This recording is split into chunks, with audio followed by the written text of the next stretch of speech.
Bismillahirrahmanirrahim. Jadi Allah ngambil contohnya tuh cukup ekstrim ya, kaum Samud.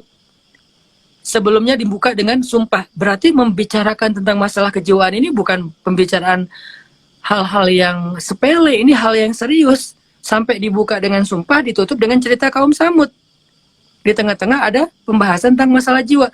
Oh, berarti orang yang orang yang membersihkan jiwa itu akan jadi orang yang benar-benar sukses, benar-benar happy, bahagia banget hidupnya. Sedangkan orang yang merusak dan mengotori jiwa bakal jadi orang yang paling sengsara dalam hidupnya. Nah, sekarang setelah kita paham tentang pembagian dari surat Asy-Syams, sekarang kita coba belajar sedikit saja tentang masalah jiwa. Jadi dalam Islam itu ada istilah tazkiyatun nafs. Tazkiyatun kan tadi ada ayat qad aflaha man zakkaha. Beruntunglah orang yang zakkaha, mentazkiyah jiwanya. Dan salah satu di antara misi dari Rasulullah SAW diutus kepada manusia itu adalah wa yuzakki anfusahum, untuk membersihkan jiwa manusia. Jadi tujuan Nabi diutus ke muka bumi itu satu adalah wa yu'allimuhumul kitab, mengajarkan Alkitab, kemudian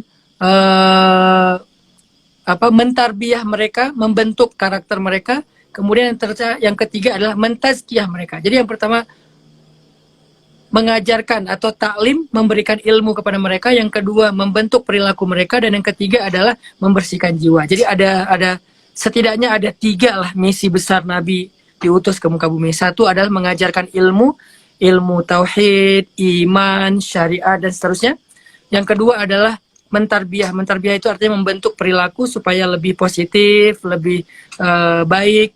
Kemudian yang ketiga adalah mentazkiyah. Mentazkiyah itu artinya membersihkan jiwa mereka. Ini salah satu misi kenabian, tazkiyatun nafs. Sehingga para ulama banyak sekali yang menulis kitab-kitab tentang masalah nafs ini. Salah satu ulama yang terkenal dengan masalah kejiwaan ini ada yang namanya Imam Al-Ghazali. Kemudian ada lagi Imam Ibnul Qayyim Al-Jauziyah. Kemudian ada juga Hasan Al-Basri. Nah, ini adalah ulama-ulama yang banyak sekali berbicara tentang masalah kejiwaan. Imam Hasan Al-Basri, Imam Ibnu Qayyim Al-Jauziyah, Imam Al-Ghazali, walaupun banyak juga ulama-ulama lain termasuk Imam Syafi'i dan seterusnya, cuman yang sangat populer itu adalah 3 ulama ini bicara tentang masalah kejiwaan. Sehingga kita bisa menemukan banyak sekali buku-buku mereka yang berkaitan dengan misi kenabian mentazkiyatun nafs, membersihkan jiwa. Muncullah istilah tazkiyatun nafs, diambil dari kata wa qad aflaha man zakkaha. Saya punya buku yang lebih singkat tentang kejiwaan ini, namanya Tazkiyatun Anfus atau Tazkiyatun Nafs, ditulis oleh Syekh Said Hawa. Itu bukunya cuma 1 jilid, walaupun 1 jilidnya sekitar 500 halaman. Tapi itu buku cukup mudah untuk dibaca. Saya nggak tahu kalau ada terjemahan sekarang di Indonesia, karena saya pakai yang versi bahasa Arabnya. Di situ beliau menjelaskan bahwa apa arti tazkiyah, kemudian bagaimana cara mentazkiyah, dan seterusnya. Pertama kita bahas mungkin 3 poin aja malam ini. Yang pertama adalah definisi tazkiyatun nafs. Yang kedua adalah pembagian dari jiwa, dan yang ketiga adalah bagaimana cara healingnya. Yang pertama adalah tazkiyatun nafs. Apa arti tazkiyah? Tazkiyah itu para ulama mengatakan ada 2.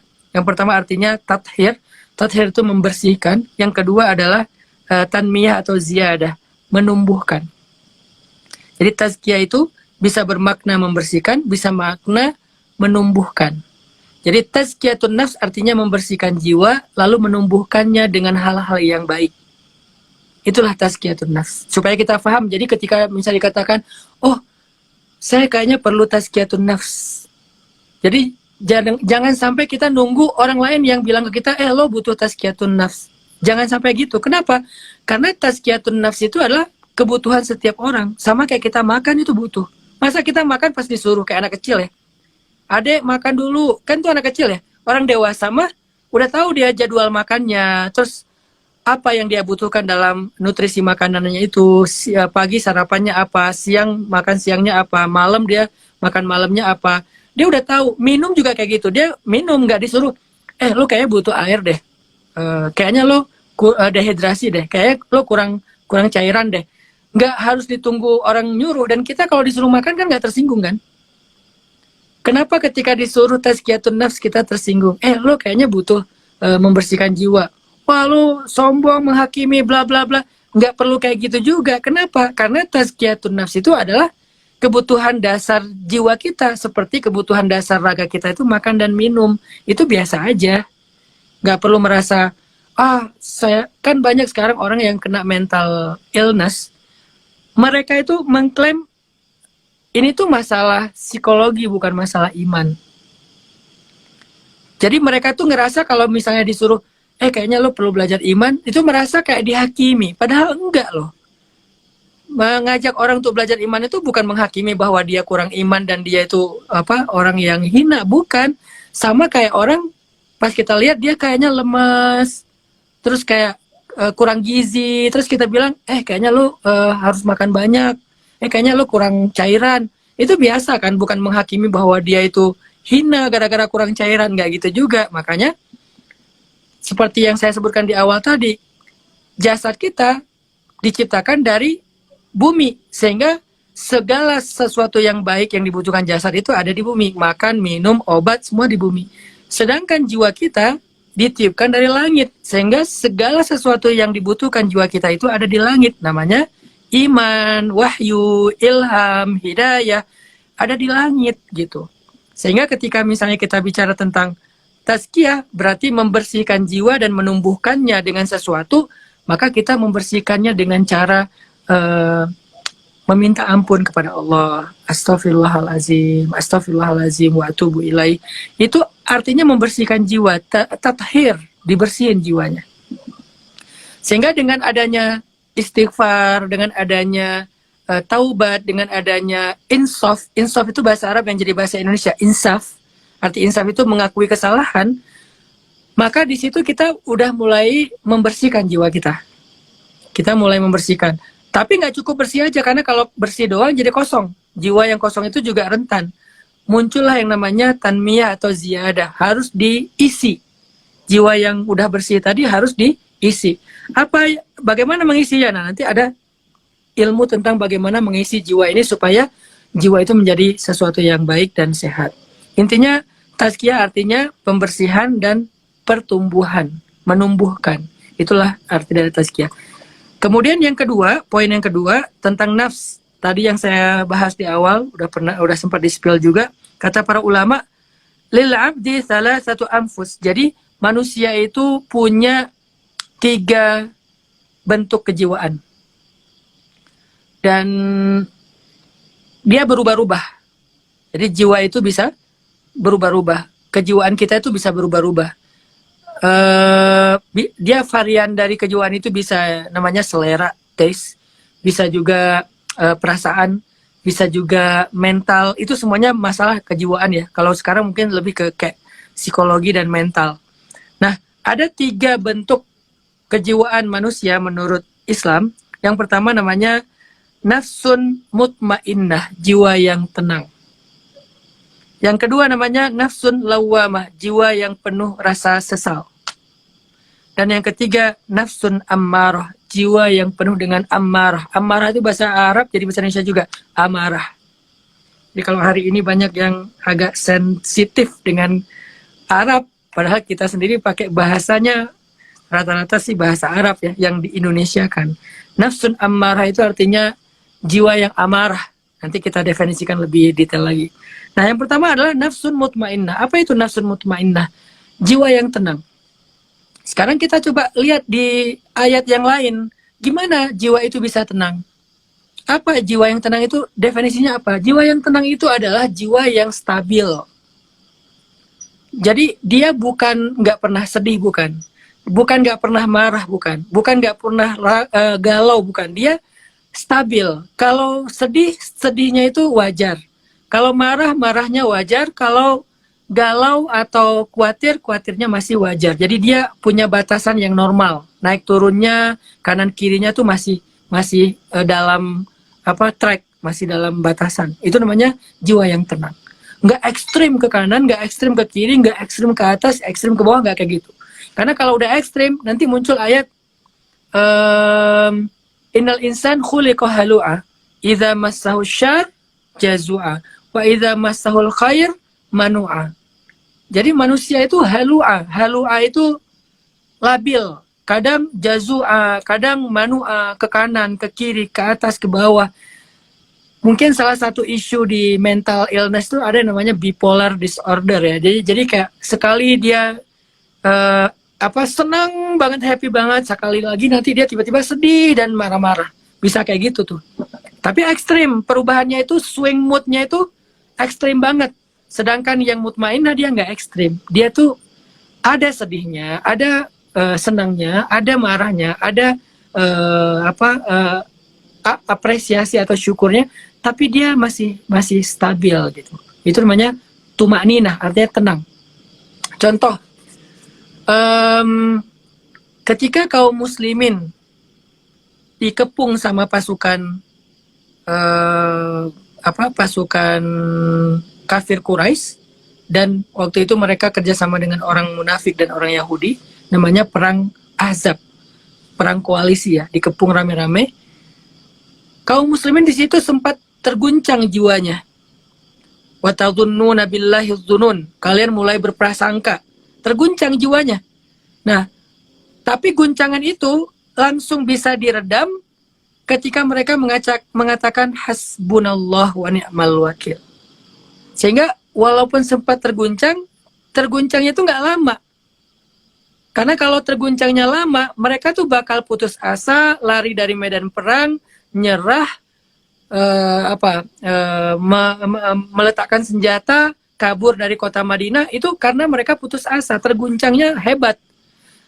Tapi mereka ini terguncang, lalu langsung bisa distabilkan, ditenangkan dengan zikir hasbunallah wa ni'mal wakil, yang diambil dari zikirnya Nabi Ibrahim, hasbiyallah wa ni'mal wakil. Makanya salah satu di antara tips healing jiwa agar tumakninah, muncullah ayat ala bidzikrillahi tatmainnul qulub. Bukankah dengan zikir atau mengingat Allah, hati itu menjadi tenang, jiwa itu menjadi tenang. Zikir. Tapi ada orang yang bilang, saya udah zikir kok. Oh, mungkin dia zikir itu seperti orang yang sholat hanya bergerak, tetapi tidak khusyuk. Seperti orang yang sholat cuma berdiri, ruku, sujud, dan tahiyat, tetapi nggak paham apa yang dia baca. Sehingga kita perlu perbaiki dulu zikir kita. Kadang zikir kita nggak sampai ratusan ribuan. Sekali juga udah bisa mentumakninatil qalb. Tapi ada orang yang zikirnya udah ribuan, tidak tumakninah, tidak tenang hatinya. Kenapa? Karena dia nggak memahami dan menghayati makna dari zikirnya. Nabi mengatakan Allah saja udah kuat, udah tenang hatinya ketika beliau ditodong, dihunuskan pedang yang sangat tajam di leher beliau. Terus orang itu mengatakan, Muhammad, kalau saya tarik sedikit, maka leher kamu akan putus. Siapa yang bisa menyelamatkan kamu hari ini? Nabi langsung mengatakan dengan tenang, Allah.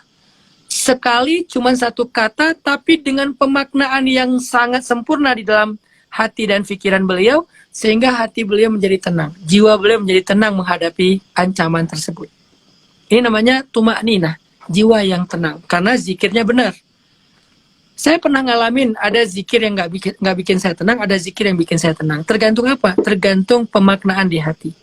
Kadang saya zikir subhanallah, subhanallah, subhanallah, habis sholat gitu ya. Tapi udah selesai zikir, masih galau, masih bete. Berarti zikirnya nggak berkualitas. Tapi ada kalanya saya zikir sekali doang. Apa zikirnya sekali itu? Misalnya kayak pas lagi ngerasa nggak berdaya gitu ya, dikerjain orang, ditipu orang atau apa, dan merasa nggak berdaya, terus bilang la haula wala quwata illa billah. Udah langsung tenang gitu. Kadang-kadang yang protes justru pasangan kita. Kok kamu tenang banget sih? Kok kamu santai banget sih ngadapin itu? Bukan sok tenang ya, bukan sok gaya gitu, tapi emang tenang aja. Kenapa bisa tenang? Zikir. Zikirnya dimaknai. Pernah kemarin tuh ada kejadian apa ya, yang oh kayak kejadian saya lagi ditolak pengajian. Padahal kan pengajian saya tuh nggak pernah ngebahas politik ya. Dan saya insya Allah juga nggak bakalan pernah ngebahas politik sih, karena itu bukan domain saya, itu domain orang lain. Saya domainnya adalah anak muda, gimana menjadi lebih positif dan produktif. Tapi nggak tahu kenapa ditolak-tolak terus. Nah, kemarin ketika ditolak, terus difitnah, katanya saya ini, itu, dan seterusnya. Kok saya nggak ngerespon secara, apa ya, ekspresif. Cuman bikin satu video klarifikasi bahwa ini adalah sebuah fitnah, udah tenang aja. Nggak terlalu berlebihan lah ibaratnya. Dan nggak marah-marah. Nggak sampai berkali-kali saya posting, terus saya debat di sosmed. Kok nggak kayak gitu? Kenapa? Sampai istri nanya gitu, kok kamu tenang banget sih, nggak marah, nggak khawatir, nggak, nanti kalau kayak gini terus gimana? Saya cuma bilang, ashku bathi wa huzni ilallah. Aku adukan saja kesedihan dan kekhawatiranku ini kepada Allah. Hasbi Allah wa ni'mal wakil. Udah tenang. Bukan berarti saya udah jadi orang hebat yang kemudian gara-gara itu api menjadi padam ya. Nggak sekarang itu juga sih. Tetapi setidaknya api di dalam hati ini yang jadi padam. Bukan api dalam hati orang lain sehingga dia jadi mencintai saya. Mungkin itu levelnya level lebih di atas saya. Saya baru level beginner lah, baru level pemula. Sehingga yang padam itu bukan api amarah orang lain, tapi amarah di dalam diri sendiri. Nah itu udah cukup sih, sehingga bisa tenang. Ini namanya nafsun mutmainnah. Kenapa muncul nafsun mutmainnah? Karena zikir. Yang kedua namanya nafsun lawamah. Ya kayak Kak Buni cerita tadi. Pernah nggak Ustadz ngerasain lawamah? Sering. Semua kita pernah ngerasain rasa bersalah yang berlebihan. Bukan yang berlebihan mungkin, menurut kita yang besar. Rasa bersalah yang besar. Saya pernah merasa bersalah misalnya terhadap anak ketika udah ngemarahin dia, terus dia nangis, terus dia tidur dalam keadaan sedih kayak gitu, saya belum minta maaf sama dia. Itu tuh semalaman nggak bisa tidur karena lawamah, terus merasa bersalah, terus merasa kayak nggak bisa memaafkan diri sendiri, sehingga kayak mau menebus kesalahan itu nggak tahu harus gimana gitu. Dan anak udah tidur, nggak mungkin dong saya bangunin, bang bangun dulu, bapak mau minta maaf karena lebih bersalah lagi, nanti dia lagi enak-enak tidur udah tenang. Tapi ngelihat wajah anak yang tidur dalam keadaan tadi sedih, habis nangis, dimarahin, itu rasa bersalahnya luar biasa. Itu yang paling sederhana yang kita rasain misalnya ya. Nah, rasa bersalah ini bikin kita kadang-kadang nggak tenang. Terus ngerasa kayak diri kita nih, aduh saya ini nggak ada gunanya sebagai ayah apa seterusnya. Disitulah syaitan masuk, membuat kita merasa rendah diri. Sehingga rasa rendah diri ini ketika diakumulasiin, menjadikan kita ini paling gampangnya mungkin kita merasa nggak pede. Tapi lebih parah dari nggak pede itu, kita akhirnya ngerasa putus asa dengan potensi yang Allah berikan kepada diri kita. Kita nggak berani untuk melakukan hal-hal yang baik, yang besar, sehingga akhirnya kita menjadi orang yang terpuruk dengan kesedihan, menjadi orang yang terpuruk dengan rasa bersalah. Biasanya yang sedihnya berlarut-larut tuh kayak gini nih, nafsun lawwamah. Cerita paling sederhana yang tadi, mungkin ada cerita yang lebih berat dari itu, di mana kesedihan dan penyesalannya itu bisa setahun, 2 tahun, terus larut dalam kesedihan, sehingga ketika dia larut dalam kesedihan itu bisa jadi bentuk ekspresi putus asanya dia menyakiti diri sendiri. Bisa menyakiti diri sendiri, bisa menyalahkan diri sendiri. Yang paling banyak itu menyakiti diri sendiri, sampai bahkan bisa bunuh diri. Itu namanya nafsun lawwamah, jiwa yang sudah terlalu larut dalam rasa bersalah, sehingga akhirnya penyesalannya tuh nggak normal lagi, dan akhirnya dia mencelakai bahkan mengakhiri hidupnya sendiri. Itu banyak yang kayak gitu. Dan yang terakhir adalah nafsun ammarah. Apa itu nafsun ammarah? Jiwa yang selalu menyuruh kepada yang buruk.